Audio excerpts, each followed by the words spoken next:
Grabe mga Mima, napaka-cute nitong 2-in-1 pillow blanket. Pwede mo siyang gawing pillow, pwede mo pa siyang gawing blanket. Ayan, madami kayong pwedeng pagpilian nito pero ito yung meron ako ngayon.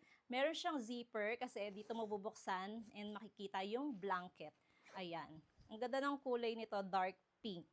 Ganyan siya kahaba. Ito yung ginamit ko nung nag-travel kami papuntang Batangas. Grabe, very comfy siya.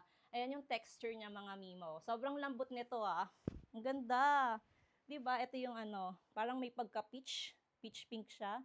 Sobrang nice nito mga Mima. Pwede mo siyang gawing pillow, tapos blanket. And at the same time, pwede mo pa siyang gawing stuffed toy. And kapag ipapasok mo yung blanket, ganyan lang, isasarado mo lang yung kabila ang zipper niya.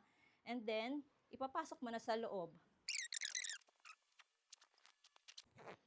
Ayan, ganun lang kadali mga Mima. Napakaganda ng quality nito and meron kayong pwedeng pagpilian pa dyan na iba. Sobrang lambot and perfect ito pag magta-travel kayo. Kaya kung gusto niyo nga rin ng ganitong klaseng 2-in-1 pillow blanket, ilalagay ko yung link dyan sa yellow basket. Kaya go na!